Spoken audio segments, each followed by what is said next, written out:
আচ্ছা, এই রাজবাড়ি নামটার সাথে কিন্তু মোটামুটি আমাদের সবারই পুরো পরিচিত।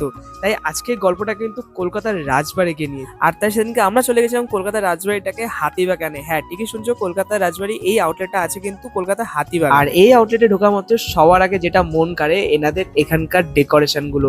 হ্যাঁ, এনাদের এই ডেকোরেশন গুলো কিন্তু সত্যি অসাধারণ। আচ্ছা, এবার আসি এনাদের এই রেস্টুরেন্টে কি কি পাওয়া যায়, চলো দেখে নি এক নজর। যেমনটা তোমরা দেখতে পেলে, এখানে আসলে কিন্তু তোমরা একটা কমপ্লিমেন্টারি ওয়েলকাম ড্রিঙ্কস অবশ্যই পাবে। আর আমি কিন্তু সেদিনকে গিয়ে এনাদের সব থেকে ভাইরাল আর সব থেকে পপুলার থালিটা কিন্তু ট্রাই করেছিলাম, যেটার প্রাইস ছিল কিন্তু মাত্র 899। আর এই থালিটা কিন্তু তোমরা পেয়ে যাবে এখন মাত্র অফার প্রাইসে 499-এ। সবার ফার্স্ট বলে রাখি, এই যে আমার সামনে যে থালিটা তোমরা দেখতে পাচ্ছ এটা কিন্তু 899-এর থালি ছিল। তো সেটা কিন্তু অফার প্রাইসে কলকাতার রাজবাড়ি দিচ্ছে কিন্তু মাত্র 499-এ। আর এটা কিন্তু অনেকে ভুল করবে যে 299-এর থালি, কিন্তু না, এটা কিন্তু 499-এর থালি উইথ অফার প্রাইসে। তো আজকাল থালি অফার প্রাইসে পাওয়া যাচ্ছে গাইস, আর দেরি করো না, এটা কিন্তু তোমাদের গ্র্যাব করতেই হবে। আসতে হবে কিন্তু তোমাদের কলকাতার রাজবাড়িতে।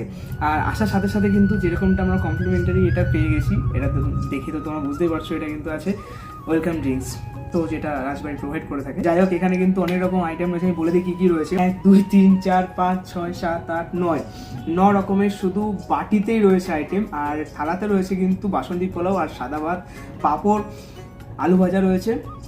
নামগুলো কি কি আছে ভয়েস ওভার করবো ভাই, আমি জানি না, ভুলে গেছি, ফুড ব্লগিং করছি বাট নাম ভুলে গেছি।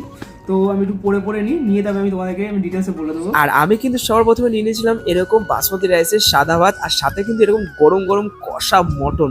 আর দেখেছো মটন নাম বলছি আর দেখো জিভে জল চলে আসলো। আর সাথে কিন্তু ছিল একটা কাঁচা লঙ্কা। আর পিসগুলো কিন্তু ভাই মারাত্মক সাইজের ছিল, কোনো কম্প্রোমাইজ নেই। আর সব থেকে যেটা আমার দারুণ লাগলো, পিসগুলো কিন্তু সত্যি খুবই সফট ছিল। আর মুখে দেওয়ার সাথে সাথে কিন্তু ভাই মানে জাস্ট মেল্ট হয়ে গেলো। অনেক সময় কি হয়, মটনগুলো ছিবড়ে টাইপের হয়, কিন্তু রাজবাড়ি মটনটা কিন্তু সত্যি আমার কাছে দারুণ লেগেছিল। আর সাইজগুলো নিয়ে তো কোনো কথাই হবে না, জাস্ট ফাটাফাটি ছিল। এবার আসি নেক্সট আইটেমে। আর নেক্সট আইটেমটা কিন্তু ছিল আমার সবথেকে ফেভারিট, গলদা চিংড়ির মালাইকারি। মানে কম্বিনেশনটা শুধু একবার দেখো, এরকম ছিল কিন্তু বাসমতি রাইস আর সাথে কিন্তু এরকম মাখা মাখা গলদা চিংড়ি। আর যেরকম সফট সেরকম ছিল কিন্তু এর ভাই অ্যারোমাটা, মানে জাস্ট অসাধারণ ছিল ওভারঅল।